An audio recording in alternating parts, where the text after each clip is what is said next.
Live from downtown Detroit, home of WDIV and Click on Detroit, Local 4 News at 5 starts now. Now live at 5 o'clock, the Wayne County hospital attacker. He's sentenced today. New concerns tonight that he could walk right back out tomorrow. This is the Center for Human Resources on the Detroit River, and the guy who used to run this place, the vice president of GM UAW unit, Joe Ashton, is about to plead guilty for embezzlement. And now this building is about to go away as a result. We'll tell you why. All right, Rod, now don't panic. That is snow falling today at Lions practice in Allen Park. Ben is not worried about that. He's got other things to worry about as we come to you here at 5. That's right, and it's the frigid temperatures that are the real story here. Let's get right over to Ben right now. And you think actually the snow is going to stay north, right, Ben? Yeah, at least the appreciable stuff. I mean, we're going to see a couple flakes like that, maybe into tomorrow morning's commute, but generally this is not really going to be a big deal. A lot of that will be across the northern part of the lower peninsula. This will be a big deal, and you can see that line dividing the 30s there in Des Moines between the 60s in Kansas City right now. And guess which side of that fence we're going to end up on, especially as we get into next week. That 41 that we see is going to be one of our warmer temperatures going forward, and it is going to get near record cold by the end of the forecast. Tonight, though, temperatures barely staying above freezing here by midnight. We'll have a couple flakes around, and we'll talk more about tomorrow morning's commute in a minute. We've got a really cool hour-by-hour forecast inside our brand new Local Forecasters app. It is free to download on both Apple and Android stores. Just search WDIV, and ahead at 5:30, we're going to do our entire weather forecast using the app. So stick with us for that, guys.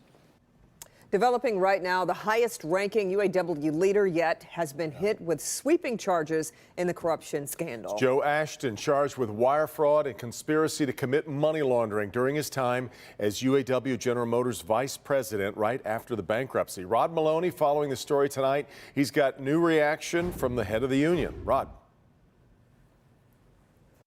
Behind me here is the massive, sprawling, beautiful UAW GM Center for Human Resources. Joe Ashton was in charge out here. And somewhere in the deep recesses of this building is a storage closet. And in that storage closet sit 50,000 custom-made UAW watches. And it turns out those watches are at the heart of this scandal. Retired UAW Vice President Joe Ashton served from 2010 to 2014. He also held the union's seat on the General Motors Board of Directors until 2017. The feds say he cooked up a scheme with his two closest associates. In the middle here, Jeffrey Petrzik, co-director with Ashton of the CHR, and on the right here, Michael Grimes, Ashton's administrative assistant. The information claims Ashton's chiropractor, whom they're calling Vendor B, had a business. Ashton convinced Vendor B to give one of his construction business buddies a $250,000 loan. The contractor defaulted. So Ashton allegedly suggested that Vendor B get a custom UAW watch contract to get paid. That contract priced out at the Fed say at just under $3 million. Then they say Ashton had Jeffrey Petrzik rig the bid on the contract and inflated another $1 million. Then the information says Ashton demanded Vendor B pay him kickbacks, which netted him $250,000, with the Vendor B driving to Ashton's home on a regular basis to make the payoffs. The feds also say Ashton made certain Vendor B cut Grimes and Petrzik in on the deal. They're both pleading guilty and awaiting sentencing. It is shocking and very disheartening at the same time. Interim UAW President Rory Gamble says it's personally disgusting and he's ready to radically change the union's direction. We don't have time to play around. We don't have time to continue discussing what we should be doing. We have to start implementing the things that we should have been doing years ago to protect this great organization. His biggest concern, how to keep the feds from coming in and taking over the union. It's going to get ugly before it gets better, but that's what we have to do. This is a very serious thing. It means a lot. It impacts all of our members. Now, as for the Center for Human Resources, that building is going to be sold off as part of the new national contract, but the programs for Ford, GM, and Chrysler in the training area will remain. But as it stands right now, Gamble says that he absolutely is going to change everything, including staff and accounting practices in those units, because he says, frankly, they have to. GM, in the meantime, said it is deeply disturbed by Joe Ashton's alleged criminal conduct and says it was not aware of any illegal activity until they heard about it from the federal government. Reporting live, Rod Maloney, Local 4. Wild. All right, Rod. Our other top story at this hour, sentencing day for a man who's accused of attacking people inside hospitals. Yeah, you may remember this story. It's video here showing the man punching a worker inside Beaumont Dearborn. He was sentenced today in a separate attack in Garden City. Let's bring in Sean Lay live here. And Sean, I guess the concern now is, will he go free? Here's why, because the judge in sentencing today is releasing John DeLees. We're talking about that guy again in these videos. He's releasing him tomorrow into a mental health facility. But the victim in court today, as you'll hear, got no guarantee that DeLees will be able to stay there. Take a look up at your screen, this brutal attack, a crime caught on camera inside Beaumont Dearborn last spring. It's shocking video that we first showed you, and it made international news. Police say the person responsible, this man, John DeLees. Now look at this. A totally different case this past June. Andrea Murphy, battered and bruised, bringing dinner to her dad at Garden City Hospital. Charged in this case, the same man, John DeLees.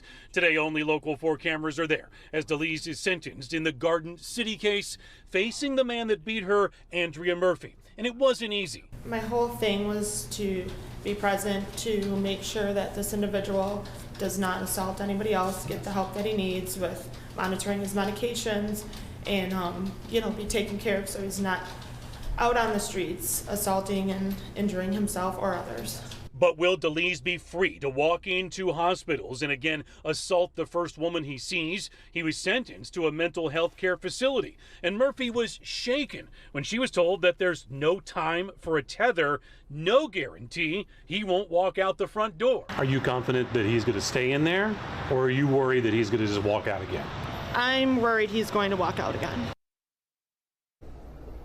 Now, Andrea, as you see there, she brought that up to the judge, saying she's worried he's going to do this a third time and keep going. The judge said the goal in the mental health facility is not only to get DeLees care, but to get him a guardian, Kimberly, in time for his release in about 30 days. Back to you. And again, this sentencing was for the attack that happened in Garden City. What is the status of that first attack that we showed the video of at Beaumont Dearborn? That's right. The first attack with the video that we first showed from Royal Oak Dearborn. The victim in that attack, she sued Beaumont Hospitals. The two today, as a matter of fact, came to a settlement outside of court. But because of that settlement, both sides weren't able to talk about the terms of what exactly they settled on. Yeah. Okay. Sean, thanks. It was a longer election night than many expected in many Metro Detroit communities. In fact, some races not officially decided until this morning, but let's look at some of the results and the reaction. First in Flint, State Representative Sheldon Neely beat out the incumbent mayor, Karen Weaver, by fewer than 300 votes. And we've got video just in from Lansing showing Representative Neely getting a standing ovation from his fellow lawmakers after his win. All right, back here closer to home, all eyes were on the Warren mayoral race to see if incumbent Jim Fouts could win a fourth term. His challenger, Kelly Collegio, had the lead for most of the night until it came time to count the absentee ballots, and that's where Fouts received a majority of his support. Fouts defeated Collegio by more than 3,500 votes to win a fourth term in Warren. We have finalized the results to most of the races, and to see them, you head to clickondetroit.com. We don't want to be perceived as a racist bar. That is the message from the owners of longtime downtown Detroit establishment, the Checker Bar. That's where a white bartender was fired just one day after a black patron complained about service.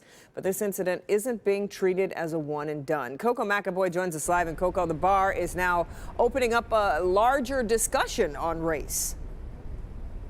Yes, and it's a very big deal. The bar wants everyone to know that they're welcome, and they're taking the steps to prove it. Checker Bar is a downtown Detroit staple where people simply enjoy the atmosphere. Everybody's a king and queen when they walk through the door. But Wendell Fleming and his friends felt anything but back in June after an issue with a bartender. He started arguing with one of my other friends, and it just turned into a really big situation. He called her a word I can't repeat right now. Fleming posted about it on social media. And so that's when we did our due diligence, followed up, let the employee go the very next day. It didn't end there, though. I figured this was a great opportunity to explore this deeper. Fleming reached out to Charity Dean's team.